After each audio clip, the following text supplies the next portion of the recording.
अस्सलाम वालेकुम नाज़रीन का मैं इसलिए मेहमान और हाजिर हूँ एक नई वीडियो लेके आपके सामने। नाज़रीन का कल का जो वाक़या है, पूरा दिन जो है वो कंटेनरों से लड़ते लड़ते, गोलियों से, शैलों से लड़ते हुए तहरीक इंसाफ के जो लोग थे वो आखिरकार डी चौक पहुँच गए। नाज़रीन का इसमें बहुत सारे तबसरे, बहुत सारी चीज़ें आपने, बहुत सारी खबरें कल आपने देखी होंगी, बहुत सारे तजिया आपने देखे होंगे। ज़ेर नज़र वीडियो में आपको मैं मोईद पीरज़ादा साहब जो हैं, वो हमारे रिनाउंड जर्नलिस्ट हैं, वो किस नज़र से इस पूरे के पूरे सिस्टम को देख रहे हैं और इस फस्तायत को, इस गवर्नमेंट के जितने भी हरबे हैं, इन्होंने जो कंटेनरों का जो एक बाजार लगाया हुआ था, जो कंटेनरों की दीवारें जो बनाई हुई थी और आवाम जिस तरीके से तोड़कर इनको आगे गए, तो इस पे मोईद पीरज़ादा साहब का जो है वो तजिया आप मुलाहिजा कीजिए, फिर इसके ऊपर हम बात करते हैं। Assalamu alaikum, this is Moeed Pirzada in Washington, United States. 4 अक्टूबर 2024 के दिन को पाकिस्तान में ख़त्म हुए, जुम्मे के दिन को ख़त्म हुए कुछ घंटे बीत चुके हैं। जिस वक्त मैं अब बोल रहा हूँ, इस वक्त पाकिस्तान में अंधाधुंध सुबह के 2 बजे हैं। लेकिन 2 बजे भी जो एहतजाज का प्रोसेस है, रावलपिंडी, इस्लामाबाद, आज़ाद कश्मीर से आने वाले रास्ते और पूरा का पूरा जो नॉर्थ पंजाब है, बुरहान इंटरचेंज तक, वहाँ पर एहतजाज की एक सूरत हाल जो है वो जारी है। और हुकूमत के अपने इक़दामात की वजह से तमाम ज़िंदगी का प्रोसेस जो है वो मुअत्तल होके रह चुका है। पहले मैं इसके बहुत से फैक्ट्स मेरे पास हैं, पहले मैं फैक्ट्स आपके सामने बताता चला जाऊं, फिर इंडिविजुअली छोटे छोटे टुकड़ों के अंदर मैं इन फैक्ट्स का एक एनालिसिस आपके सामने रखूंगा, ताकि एक हम समझ सकें कि जो सूरत हाल इस वक्त डेवलप हो चुकी है और जो डेवलप हो रही है, इसका मतलब क्या है, किस किस्म की कहानी यहाँ पे सुना के लोगों को बेवकूफ़ या दुनिया को बेवकूफ़ बनाने की कोशिश की जा रही है। तो एक एक करके मैं फैक्ट्स आपके सामने रखता हूँ। ये तो आप जानते हैं कि इमरान खान ने ये कॉल थी डी चौक पे पहुंचने के लिए, जिसका मकसद, बुनियादी मकसद ये है, इसमें लोगों ने ठीक है प्ले कार्ड उठाए हैं कि इमरान खान को रिहा करें, फलां चीज़ करें, लेकिन बुनियादी जो मकसद है वो जो कॉन्स्टिट्यूशनल पैकेज लाया जा रहा है, जिस कॉन्स्टिट्यूशनल पैकेज के ज़रिए पाकिस्तान की सुप्रीम कोर्ट की तमाम तर हैसियत ख़त्म की जा रही है और एक इब्लीस जो है काजी फ़ायज़ ईसा, उसे एक कॉन्स्टिट्यूशनल कोर्ट का हेड बना के उस कॉन्स्टिट्यूशनल कोर्ट को ऊपर लाया जा रहा है और सुप्रीम कोर्ट ऑफ पाकिस्तान के उसको उसके नीचे दिया जा रहा है। यानी सुप्रीम कोर्ट ऑफ पाकिस्तान को एक ट्रक के नीचे फेंक रहे हैं। ये इसके ख़िलाफ़ पाकिस्तान के लोग जो निकले हैं, इसके बारे में कोई हमें गलतफहमी नहीं होनी चाहिए कि ये खालिस्तान पाकिस्तान के आइन को, पाकिस्तान की जमहूरियत को, इंसानी हकूक़ को बचाने की एक जद्दोजहद है, जिसमें हज़ारों की तादाद में, मुझे नहीं पता कि एग्जैक्ट फिगर क्या है, हज़ारों की तादाद में लोग जो हैं खैबर पख्तूनख्वा से, पंजाब से और रावलपिंडी से इस्लामाबाद का रुख जो है वो इख्तियार कर रहे हैं। ये एक ऐसी भी स्ट्रगल है जिसमें इस्लामाबाद ने उसके ऊपर जो कलंक कटीका था कि ये एक जाली शहर है, उसको बहुत हद तक उसको धो दिया है, क्योंकि इस्लामाबाद के अंदर भी हम एक बहुत बड़े पैमाने में पॉलिटिकल मोबिलाइजेशन देखते हैं, जहाँ पे लोग जो है बिल आखिर पुलिस के हसार को और कंटेनर्स को हटाते हुए बहुत बड़ी तादाद में, सैकड़ों की तादाद में रात के 12 बजे लोग जो है, हालांकि उन्होंने इस्लामाबाद और रावलपिंडी को गालिबन 30 से ज़्यादा मकामात पे उसको काट दिया था कंटेनर्स की दीवारें बना के, लेकिन लोग फिर भी उस हसार को तोड़ते हुए और पुलिस की मैसिव शेलिंग और टीयर गैस की जो शेलिंग थी उसको ब्रेव करते हुए, उसका मुकाबला करते हुए डी चौक तक पहुंचने में कामयाब हो गए। ताहम खैबर पख्तूनख्वा के चीफ मिनिस्टर अली अमीन गंडापुर जो हैं वो अभी भी बुरहान इंटरचेंज पे स्टक हैं। जो नई चीज़ हुई है गुज़िश्ता चंद घंटों में वो ये है कि पाकिस्तान टेलीविज़न चैनल्स के जो बुलेटिन्स हैं वहाँ पे एक पागलपन की तरह का ऐलान किया गया है कि पाकिस्तान की फ़ौज के दस्ते जो हैं उन्हें भुला लिया गया है, वो पेशावर से निकल पड़े हैं और बहुत ही अजीब गरीब किस्म की ज़ुबान इस्तेमाल की गई है कि ये दस्ते जो हैं ये अब फसादियों के अकब में पहुँच चुके हैं। जो न्यूज़ रूम की लैंग्वेज नहीं है, जो एक खालिस्तान एक मिलिट्री किस्म की इस्तिलाह है, अगर मिलिट्री हिस्ट्री पढ़ें तो वहाँ पर ही होता है कि कोई जनरल की फ़ौज या ब्रिगेड जो है या कोई जनरल की आर्मी जो है वो दूसरी आर्मी के अकब में नमोदार हो जाती है, जबकि वो अनएक्सपेक्टेड होती है। इस खबर को देख के पाकिस्तान की मीडिया के हालात और ख़ुद पाकिस्तान की फ़ौज के साथ जो ज़्यादती की जा रही है उसके हवाले से इंसान को बहुत ही परेशानी भी होती है, शर्म भी आती है कि पाकिस्तान के अंदर जो है वो क्या किया जा रहा है। सारा दिन दुहाई ये दी गई है कि फ़ौज को इसलिए बुलाया गया है कि शंघाई कोऑपरेशन ऑर्गेनाइजेशन के हेड ऑफ द स्टेट की जो मीटिंग 15 और 16 तारीख को हो रही है उसके लिए इस्लामाबाद को सिक्योर करना है, क्योंकि इंटरनेशनल डिग्निटरीज यहाँ पे आ रहे हैं। ज़हन रखिए कोई इंटरनेशनल डिग्निटरी यहाँ पे नहीं आ रहा। 15 तारीख को ये लोग आना शुरू करेंगे या 14 की रात को आएंगे और आएंगे भी बड़े इनसिग्निफिकेंट लोग में। गालिबन सबसे इंपॉर्टेंट जो शख्सियत आएगी वो हिंदुस्तान के फॉरेन मिनिस्टर एस जयशंकर आएंगे। पहले बहाना ये था कि मलेशिया के प्राइम मिनिस्टर अनवर इब्राहिम साहब जो हैं वो जहाँ पर मौजूद हैं, वो जा चुके हैं कई घंटे, मेरी अंडरस्टैंडिंग है 3 दिन के लिए आए थे, तो वो फ्राइडे की शाम को यहाँ से निकल चुके होंगे। अब नया बहाना यह है कि फ़ौज इसलिए बुलाई गई है कि शंघाई कॉरपोरेशन ऑर्गेनाइजेशन के लिए आपने इस्लामाबाद को सिक्योर करना है। बहुत बड़ी तादाद में अरेस्ट किए गए, जो ऑफिशियल फिगर पुलिस ने दिया वो तो 30 से ज़्यादा लोगों का है, लेकिन मैं समझता हूँ कि सैकड़ों लोगों को आज के दिन में भी गिरफ्तार किया गया है, रावलपिंडी से, पंजाब के मुख्तलिफ इलाकों से, M1 के और इस्लामाबाद से। और ये जो पहले चीज़ छपी थी वही थी कि 400 से ज़्यादा लोगों को इस्लामाबाद के गिरदोनवा से उन्हें गिरफ्तार कर लिया गया था एक दिन पहले।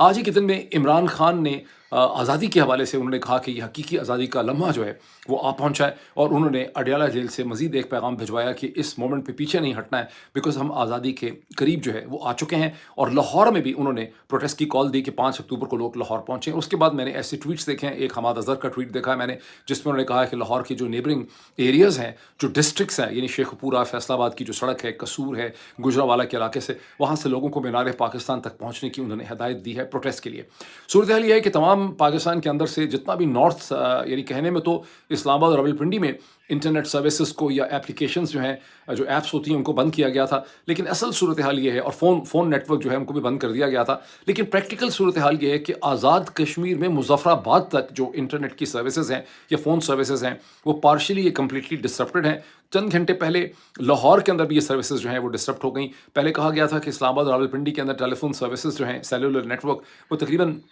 9:15 बजे खोल दिए जाएंगे। वो ग़ालिबन खुले चंद मिनट के लिए, लेकिन सूरत हाल चूँकि काबू में नहीं थी, इसलिए एक बार फिर उन सेलुलर नेटवर्क्स को 9:45 पे रात को शट डाउन कर दिया गया। और एज ऑफ नाउ ये पार्शली काम कर रही हैं। जो लोग इंटरनेट सर्विसेज यूज़ कर रहे हैं वो वाईफाई के पैकेजेस घरों में, जो उनके होम पैकेजेस हैं, उनको इस्तेमाल कर रहे हैं, या फिर मेरा ख्याल है कि VPN का शायद कुछ इस्तेमाल कर रहे हैं। लेकिन VPN भी कैसे कर रहे होंगे अगर सेलुलर नेटवर्क ही डाउन है। ये इस वक्त की सूरत हाल है। और जो ग्लोबल मॉनिटर है, डाउन डिटेक्टर, उसने इस्लामाबाद और रावलपिंडी के करीब कंफर्म किया है कि सूरत हाल टोटली इंटरनेट की बहुत ही बुरी है। इस सूरत हाल का दुनिया ने भी नोटिस लिया है। इंसानी हकूक़ की तंजीम एमनेस्टी इंटरनेशनल ने इसके हवाले से बहुत स्ट्रॉन्ग स्टेटमेंट्स दी हैं। इस वक्त मेरे पास एडिटिंग फैसिलिटी नहीं है, वक्त भी नहीं है, पर इन तमाम चीज़ों के इमेजेस और मैं ये स्टेटमेंट जो है दुनिया भर में आपके सामने रखूँगा। मुझे उम्मीद है कि बहुत से अमेरिकन कांग्रेसमैन और अमेरिकन सेनेटर्स जो हैं वो भी इस सूरत हाल को देखेंगे और इसके ऊपर तबसरा कर सकेंगे। अब ये जो फैक्ट्स हैं, ये जो हकीकतें मैंने आपके सामने डिस्क्राइब की हैं, इसका एक एक करके छोटे छोटे टुकड़ों के अंदर मैं इसका एक एनालिसिस कर सकता हूँ,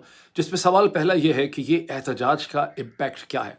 मैं ये समझता हूँ as per my humble analysis कि ये एहतजाज जो इस वक्त भी जारी है, जो सुबह से शुरू हुआ है, जिसको चलते हुए अब तकरीबन 18 घंटे से ज़्यादा हो चुके हैं, ये ज़रूरत से ज़्यादा कामयाब हो चुका है। भला पूछें क्यों एहतजाज किया क्यों जाता है? तमाम महज़ब माशरों के अंदर इंसानी तारीख़ में लोग सड़कों के ऊपर निकलते हैं, किसी सिम्बॉलिक प्लेस के बाहर इकट्ठे होकर मार्च करते हैं, तकरीरें करते हैं, शोर मचाते हैं। वो ये कहते हैं कि उन्हें किस चीज़ के ऊपर दुख है, गम गुस्सा है, वो किस चीज़ को कहते हैं कि हम इसको नहीं मानते। इस केस में लोग एहतजाज रजिस्टर करना चाहते हैं कि जिस तरह से सुप्रीम कोर्ट ऑफ पाकिस्तान की हैसियत को ख़त्म किया जा रहा है, जिस तरह से ये चोर, डाकू, उचक्के हुकूमत के नाम पे इकट्ठे होके एक सो कॉल्ड आइनी पैकेज ला रहे हैं, जिसके नतीजे में ये पाकिस्तान के आइन की और सुप्रीम कोर्ट की अदालत उज़्मा की तमाम तर हैसियत को ख़त्म कर देना चाहते हैं अपने ख़ानदानी इक़्तिदार को तूल देने के लिए। लोग उसके ख़िलाफ़ अपना प्रोटेस्ट जो है वो रजिस्टर करना चाहते हैं। प्रोटेस्ट रजिस्टर करना उनका हक है दुनिया भर में, जैसे कि एमनेस्टी इंटरनेशनल ने अपने ट्वीट्स के अंदर पाकिस्तान के सो कॉल्ड चोरों को और लुटेरों का जो टोला है उससे उन्होंने डिमांड किया है। लेकिन ये किस चीज़ से डरते हैं? अब आप इमेजिन करें कि अगर ये लोगों का रास्ता ना रोकें और लोग पूरे पंजाब से, खैबर पख्तूनख्वा से, क्या होगा? लोग इस्लामाबाद के अंदर दाखिल होंगे, सड़कों पे मार्च करेंगे, जगह जगह तकरीरें करेंगे, शोर मचाएंगे, उसके बाद कॉन्स्टिट्यूशन एवेन्यू शाहराह दस्तूर में पहुंचेंगे, सुप्रीम कोर्ट के सामने या पार्लियामेंट के सामने खड़े होकर तकरीरें करेंगे, काजी को के नारे लगाएंगे, काजी को गालियाँ निकालेंगे, हो सकता है पुतले जलाएं। उसके बाद थक हार के जब अपना पॉइंट रजिस्टर कर लेंगे, 2 घंटे, 3 घंटे, 4 घंटों के बाद वहाँ से अपने घरों को जाएंगे। प्रोटेस्ट यही चीज़ होती है। लेकिन चूंकि ये हकीकत को छुपा रहे हैं, इनका मसला क्या है? शरीफ, सरदारी, मोहसिन नकवी और आसम रजीम जो है, इनका मकसद क्या है? ये हकीकत को छुपाते हैं कि अगर हज़ारों लोग, 10,000, 15,000, 20,000, 40,000 लोग जो हैं वो अगर इस्लामाबाद की सड़कों पर नशस्त हो जाएंगे, उसकी जो तस्वीरें और फुटेज बनेगी, दुनिया को पता चलेगा कि आपने किस तरह से एक इंतहाई मकबूल और आपने एक गैर कुदरती किस्म का रजीम और हुकूमत जो है वो पाकिस्तान में बिठाई हुई है। अमेरिका में लोगों को देखने का मौका मिलेगा, बरतानिया में मिलेगा, यूरोप में मिलेगा, दुनिया भर के ज़राए अबलाग को मिलेगा। उस एक हकीकत को और अपनी हकीकत को, जो इनकी गंदी खौफनाक हकीकत है, उसको छुपाने के लिए ये सारा क्रैकडाउन कर रहे हैं, जिसके अंदर अब ये अफवाज पाकिस्तान के दस्तों को लाने की भी बात जो है यहाँ पे की जा रही है। جس طرح آپ نے ویڈیو میں ملاحظہ فرمایا، محیط پیرزادہ صاحب چونکہ ہمارے ریناؤنڈ اینکر پرسن رہے ہیں، یہاں پہ صحافی ہیں، اور کچھ ان کے ساتھ حالات ہوئے، یہ یہاں سے چلے گئے ملک سے، امریکہ میں ہوتے ہیں، اور امریکہ سے بیٹھ کر یہ چیزوں کو کس طریقے سے دیکھ رہے ہیں، اور اس پورے دھرنے کو یا اس پورے جو یہ پروسیشن ہے، یہ جو جلسہ ہے، یہ جو ایک لانگ مارچ سے کہہ لیں، یا اس کو ڈی چوک پر پہنچنے کا ایک عمران خان صاحب کا جو حکم تھا، اس کی تعمیل میں یہ جو پی ٹی آئی کے لوگ کر رہے ہیں، یہ کہہ لیں اس پر اپنا یہ تجزیہ دیتے ہوئے نظر آتے ہیں کہ اس کے کیا ریپرکشنز ہوں گے، کیا اس کا جو ہے وہ آگے امپیکٹ پڑے گا پوری پاکستان کی سیاست پر، اور اس کی وجوہات کیا ہیں۔ تو جس طریقے سے انہوں نے بیان کیا کہ یہ پورے کا پورا جو سسٹم ہے، یہ جو پورے کا پورا جو جعلی حکومت کا ایک پورا نظام جو انہوں نے بنایا ہے، یہ فارم 47 بیسڈ جو حکومت ہے، یہ صرف اور صرف لیجٹمیسی چاہ رہی ہے۔ یہ عدلیہ چونکہ ان کے قابو میں نہیں آ رہی تھی، تو عدلیہ کو قاضی کے حوالے کرنا چاہ رہے ہیں، کیونکہ قاضی فلی طور پر ان کے آگے جھکا ہوا ہے، اور جو بھی اس قاضی کو کہا جا رہا ہے، قاضی وہ کرتا ہوا چلا جاتا ہے۔ جس طرح 63A کا جو